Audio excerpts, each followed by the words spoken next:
నందమూరి బాలకృష్ణ గురించి కొత్తగా చెప్పాల్సిన పని లేదు. హిందూపురం ఎమ్మెల్యేగా తన వంతు బాధ్యతలు నిర్వహిస్తూనే ఇంకోవైపు బసవతారకం క్యాన్సర్ హాస్పిటల్ చైర్మన్ గా బాధ్యతలు నిర్వహిస్తున్నారు. అదే కాకుండా ఆహా ఓటీటీ కోసం యాంకర్ అవతారం ఎత్తి తనలో మరో యాంగిల్ ఎలా ఉంటుందో ప్రజలకు చూపించారు. తాజాగా ఈయన మన దేశంలోనే నెంబర్ 2 ప్లేస్ లో నిలిచారు. తాజాగా క్యాన్సర్ హాస్పిటల్ చికిత్సలో 2వ స్థానంలో నిలిచింది.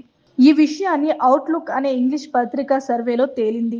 ఈ హాస్పిటల్లో బాలయ్య తక్కువ ఖర్చులతో పేద ప్రజలకు నాణ్యమైన చికిత్స అందిస్తున్నారు. ఈ హాస్పిటల్లోని సౌకర్యాలపై నెటిజన్స్ బాలయ్య తీరును ప్రశంసిస్తున్నారు. అంతేకాదు వేరు ఇతర హాస్పిటల్స్ తో పోలిస్తే ఇక్కడ తక్కువ ఛార్జీలే వసూలు చేస్తున్నట్లు ఇక్కడ చికిత్స తీసుకుంటున్న చాలా మంది వెల్లడించారు. అంతేకాదు ఈయన పనితీరులో ఈ హాస్పిటల్ ముందు వరుసలో ఉంది.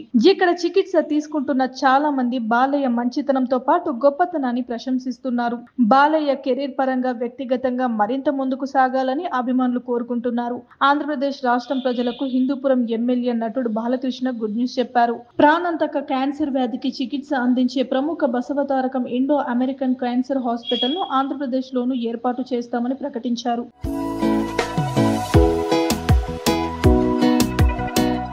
ఆంధ్రప్రదేశ్లో బసవతారకం ఆసుపత్రి నిర్మాణానికి గతంలోనే చంద్రబాబు స్థలం కేటాయించారని ఆయన వెల్లడించారు. శనివారం హైదరాబాద్ లోని Basavatarakam Indo American cancer hospital research institute 24వ వార్షికోత్సవ కార్యక్రమం నిర్వహించారు.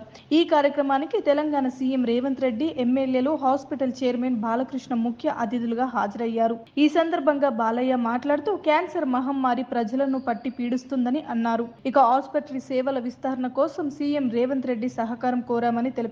అడిగిన వెంటనే సీఎం రేవంత్ రెడ్డి అంగీకరించారని అన్నారు. దాతల సహాయంతో బసవతారకం ఆసుపత్రి ఈ స్థాయికి చేరుకుందన్నారు. భవిష్యత్తులో బసవతారకం ఆసుపత్రి సేవలు మరింత విస్తరించాలని అన్నారు. కాగా క్యాన్సర్ చికిత్స కోసం ప్రస్తుతం ఏపీ వాసులు హైదరాబాద్ కు రావాల్సి వస్తుంది. త్వరలోనే ఏపీలో కూడా ఆసుపత్రిని నిర్మిస్తే ఇకపై వారు ఇక్కడికి రావాల్సిన అవసరం ఉండదు. హాస్పిటల్ చైర్మన్ బాలకృష్ణ నిర్ణయం పట్ల పలువురు హర్షం వ్యక్తం చేస్తున్నారు.